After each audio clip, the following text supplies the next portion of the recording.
Hi everyone, it's Chanel here from the Heart and Soul with your weekly Oracle card reading for July 11th through the 17th, 2016. I have my Mickey shirt on today. Let me see if I can do it.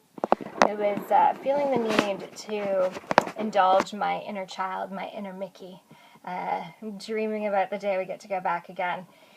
So this week we're using the messages from your animal spirit guides.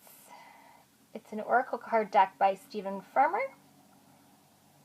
He has a few very nature-based oracle decks, two with animals, and he has an earth spirit one. He actually has a really beautiful, and I don't have it yet, but I'm dying to get it, animal deck for kids, which I'm always big on kids decks, having 3 of my own, and having clients with kids who come in and really search for some help and answers with dealing with kids who are very intuitive. It's always great to have a deck of cards like that available. The lovely Doreen Virtue created one, and it's really tiny for their little hands as well. Doreen has a deck of magical unicorn cards, which were originally designed with kids in mind. But it's another deck that's really nice for using with kids.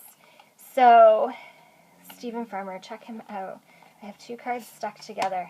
So it's going to be number 1 and number 2 because they were not coming apart. So there was a definite need to use both cards. And then a card number 3, and let's see what they have to say. First deck. Cat. It's time to strike out on your own and relinquish over dependency on others. The second card here is the Ladybug card. This is a time of good fortune and abundance, so be willing to receive all good things in your life. And our last card here is Manatee. Accept the situation as it is, and rather than fighting to change it. This is interesting. Interesting, too, that I've chosen to indulge my inner child today as well.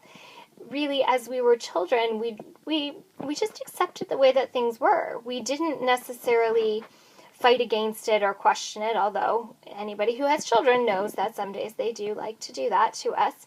But there was definitely this more sense of, a deeper peace as a child, that we really just let go of things and let things happen around us, and we weren't forcing things to happen. So it's this last card of Manatee that really brings this one up for me. Accept the situation as it is rather than fighting to change it. Sometimes the outcome that we would like to see is not the outcome that's best for yourself in the universe. Sometimes it's about letting things happen the way they are. I always joke about a situation where I wanted to save up enough money to do my Reiki Master Teacher, and I had booked the course way in advance because it was, several days. And I had tried to manifest enough money to pay for the course in advance. And really shortly after I started to manifest, I got a letter from my credit card company offering me an increase on my credit card.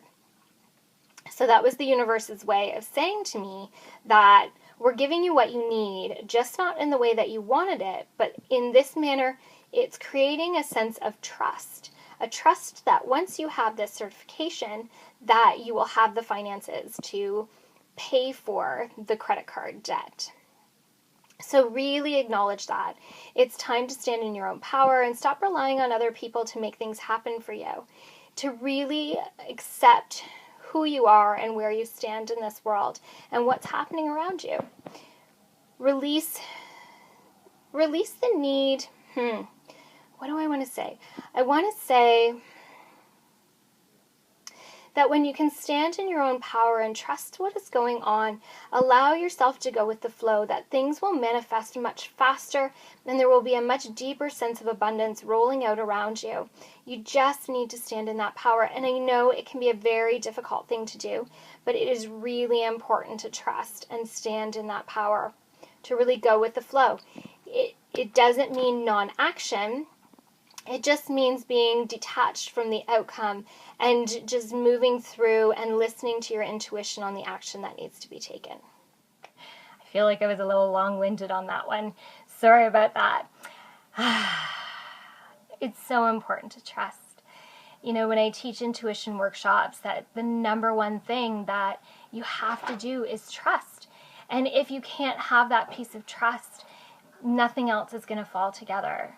So, and I know I've said this before, it's like flowing around the river, flowing around the mountain on the river versus climbing over it.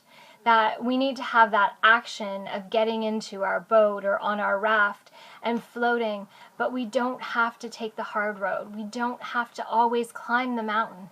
Sometimes it's okay to be present in the moment and observe what's happening around us. By lying still in our raft or taking the action of paddling through through the waters, you take the time to see what's going on around you instead of just being focused on the struggle of how to get to the top. So let go of your struggles and step into trust this week. Have an amazing week.